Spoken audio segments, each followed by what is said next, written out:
तो आज के हमारे क्लास में हम लोग कॉलिजन्स करने वाले हैं। पिछले क्लास में हम लोग कॉलिजन शुरू कर चुके थे हम लोग, और वहाँ पे हम लोगों ने देखा था कि कॉलिजन कितने तरीके का होता है। That means collision is mainly basically of two types, elastic collisions and inelastic collisions. यही दो कोलिजन्स को हम लोग फर्दर भी क्लासिफाई किए थे, बहुत सारे परफेक्टली इनइलास्टिक कोलिजन या फिर बस यही इस तरीके से ही थे कुछ कोलिजन्स। आज हम लोग क्या करेंगे, उन्हीं कोलिजन्स का कुछ एक मैथमेटिकल फार्मूला तैयार करने की कोशिश करेंगे। वो मैथमेटिकल फार्मूला से हम लोग न्यूमेरिकल सॉल्व करेंगे और एक बेहतर आइडिया मिलेगा किस तरीके से कोलिजन में रिएक्शन होता है। सो पहले हम लोग पकड़ेंगे one dimensional collision.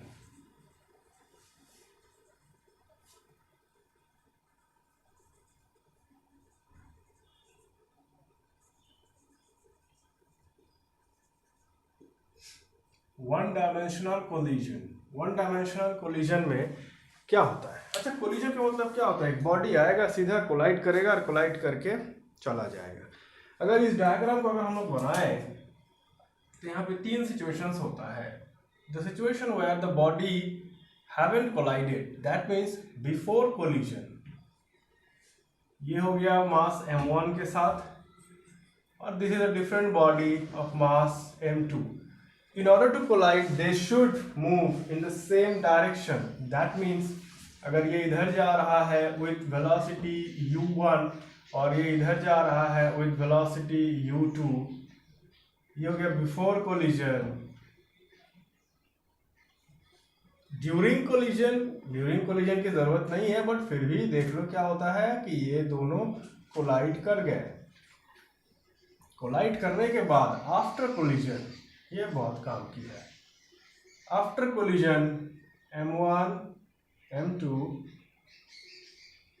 v1 v2, this is after collision. First of all, we need to derive the condition for this collision to happen. Now, in order to derive the condition, we are using two conditions. Elastic collision में ये जो one dimension collision हो रहा है, one dimension collision में सबसे पहले हम लोग करेंगे इलास्टिक कोलिजन। इलास्टिक, तो इलास्टिक में हमें मालूम है कि linear momentum is conserved as well as kinetic energy is also conserved. तो linear momentum is conserved as well as kinetic energy both are conserved. तो ये दोनों ही इक्वेशंस को हम लोग ध्यान में रखेंगे और इक्वेशंस बनाते हैं। चलो,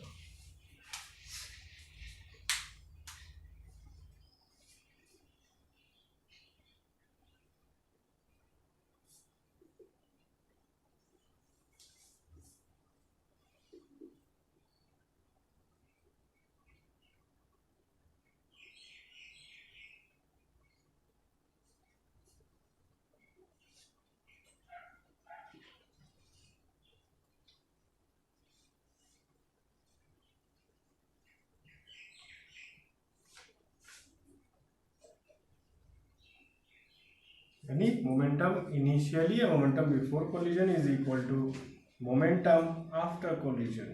इसका मतलब हो जाता है कि linear momentum is conserved.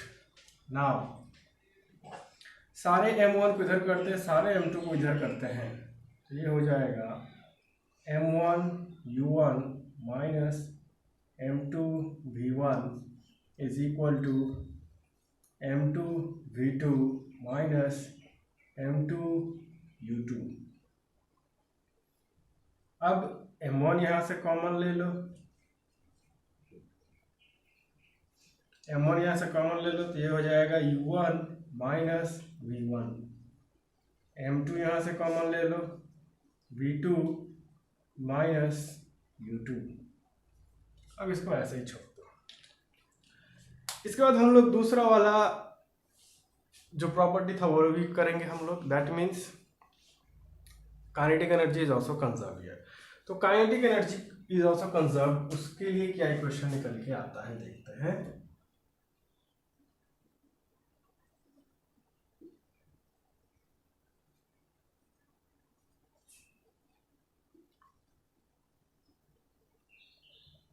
Kinetic energy is conserved, यानी half m1 u1 whole square plus half m2 u2 whole square, यानी initial kinetic energy is equal to final kinetic energy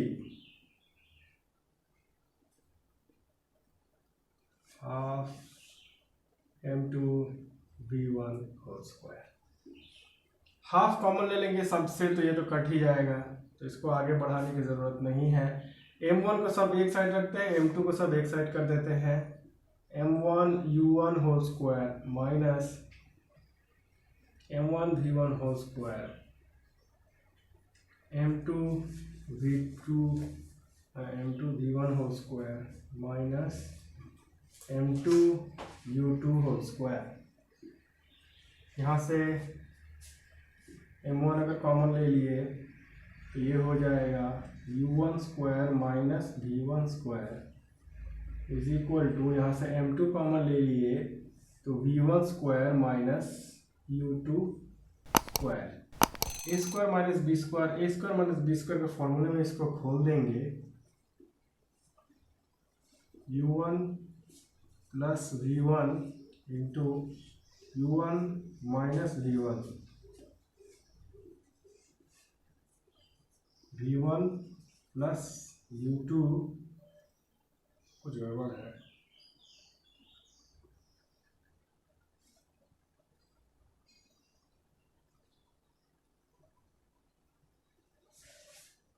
एक मिनट,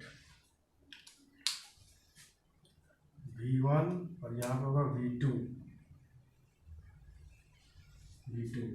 तो m2 वाला v2 है, ठीक।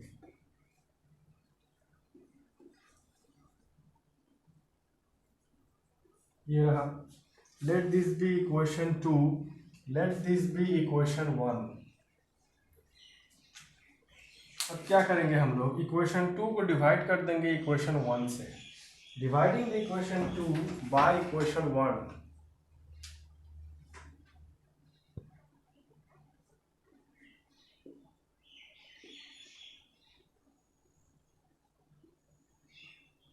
दो को 1 से डिवाइड कर देंगे तो क्या हो जाएगा,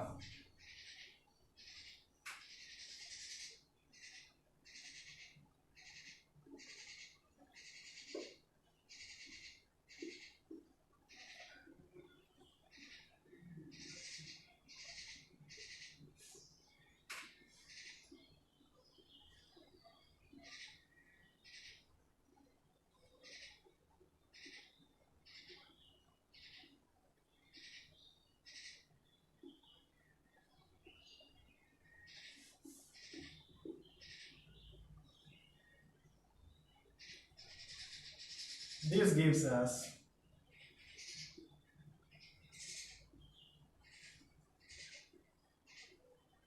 now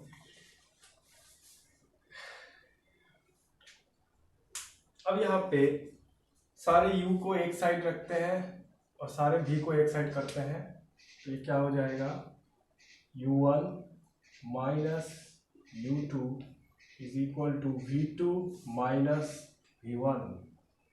ये हो गया हम लोग का फाइनल डेरिवेशन। कंडीशन क्या कहता है यहाँ पे, u1 माइनस u2 क्या होता है, u1 is the velocity of body A, पकड़ लो m1 इज बॉडी A और u2 is the velocity of body B, तो u1 माइनस u2 होता है relative velocity of B with respect to A। तो इस हिसाब से हम लोग कह सकते हैं कि relative velocity of object B with respect to A before collision must be equal to relative velocity of object B with respect to A after collision। तो ये रहा हम लोगों का condition which we need for collision to occur, यानी collide करने से पहले की जो रिलेटिव वेलोसिटी रहता है, कोलाइड करने के बाद रिलेटिव वेलोसिटी सेम होना चाहिए। ये रहा उसका डेरिवेशन। और भी डेरिवेशंस है, वो भी हम लोग करेंगे धीरे धीरे। तो ये देख के समझ लो, किसी कोई डाउट है तो पूछो, हम बताते हैं, पहले देख लो।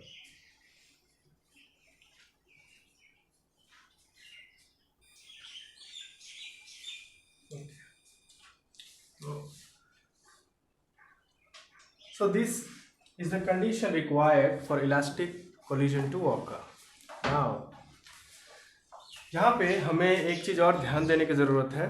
We need some formulas, जैसे कि कोलिजन के बाद ये जो कोलिजन हो गया, तो what is the value of v1 and what is the value of v2, दोनों का वेलोसिटी क्या आया, तो हमें वो फॉर्मूला बनाना है।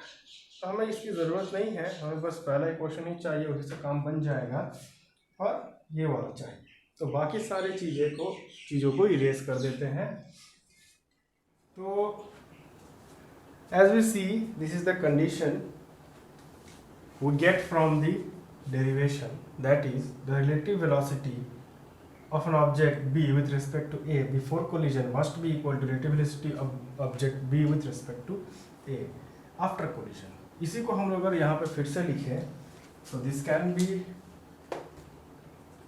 said as u1 minus u2 is equal to v2 minus v1. That means relative velocity of approach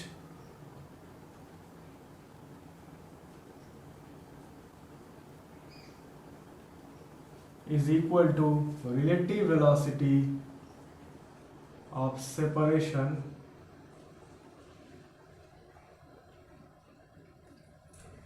relative velocity of approach is equal to relative velocity of separation. Now यहाँ से हम लोग अगर v2 का ही चाहिए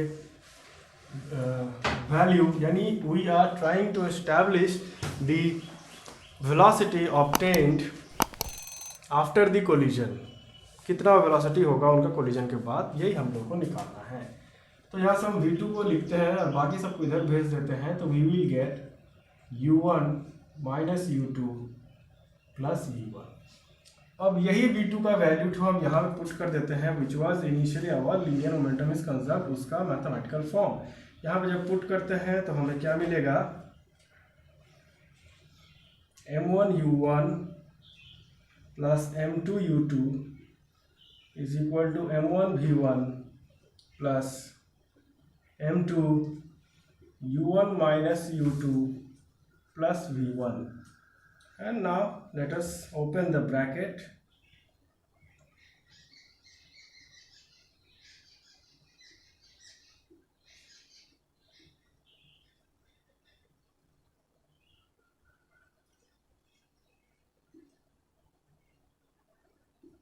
तो सारे u को एक साइड करेंगे, सारे v को एक साइड कर देंगे। We get m1 u1 plus m2 u2 minus m2 u1 plus m2 u2 is equal to m1 v1 plus m2 v1। अब यहाँ पे कॉमन लेना शुरू करेंगे।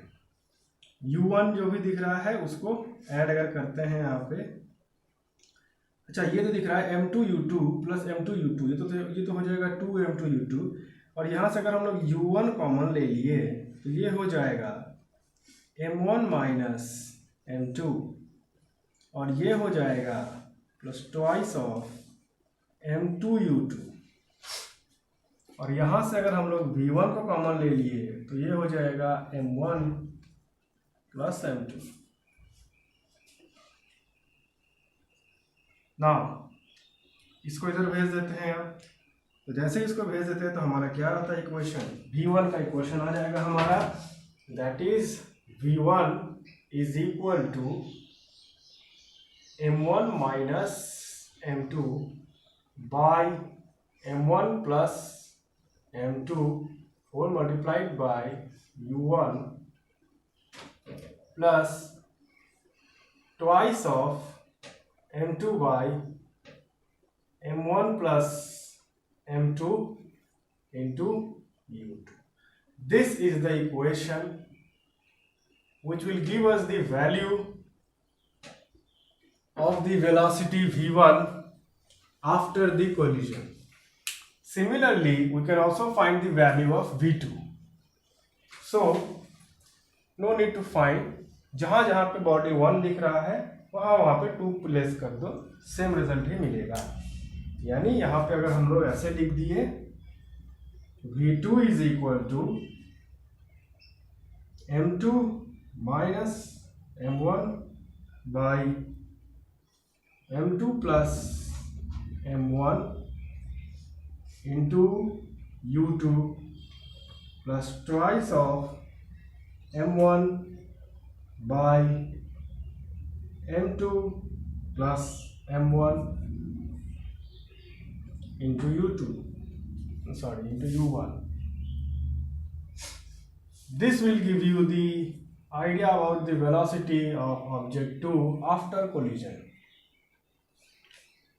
ये इक्वेशंस जो है, इन इक्वेशंस को काफी ध्यान से देख लेना ये equations, because in elastic collision जब करेंगे तो हमको वहां दिखेगा कि this equations are very much same except the values here 2। ये आ जाएगा हम लोग का कोएफिशिएंट ऑफ रेस्टिट्यूशन के केस में जब निकालेंगे तो उस हिसाब से ये जो फॉर्मूला दिख रहा है, ये वाला फॉर्मूला और ये वाला फॉर्मूला, ये भी एक कंप्लीट फॉर्मूला नहीं है। This two formulas are special case of the main formula. वो स्पेशल केस, वो जो मेन फार्मूला क्या है, वो मेन फार्मूला हम लोग करेंगे अभी नहीं, वो बाद में करेंगे, उसमें डेराइव नहीं करेंगे because derivation is similar to this. बस हम डायरेक्टली इक्वेशन दिखा देंगे और तरीका दिखा देंगे कि वहां से कैसे ये स्पेशल केसेस आते हैं। So learn to memorise this equations, पहली बात। दूसरी बात, इसके आगे हम लोग करने वाले हैं special case in this situation. यहाँ पे हम लोग बॉडी कोलाइड करने वाला है, कोलाइड कर चुका है और ये हमारे इक्वेशन आए हैं, और भी हमें अब स्पेशल केसेस निकालने हैं। जैसे कि क्या होगा अगर दोनों बॉडीज का मास सेम हो जाए, तो हम लोग देखेंगे क्या आएगा। क्या होगा जब पहले वाले बॉडी का मास बहुत ज़्यादा हो जाए और ये रुका हुआ हो, क्या हो जाएगा दूसरे वाले बॉडी का मास बहुत ज़्यादा हो जाए और पहला वाला बॉडी रुका हुआ हो। बहुत से वेरिएशन है केसेस में, हम करके दिखाएंगे, काफ़ी इजी है, समझ में आ जाएगा। So this is all for this. देख लो इसको, समझ लो अच्छे से। कुछ डाउट है तो बताओ, नहीं तो हम लोग फिर आगे बढ़ जाएंगे।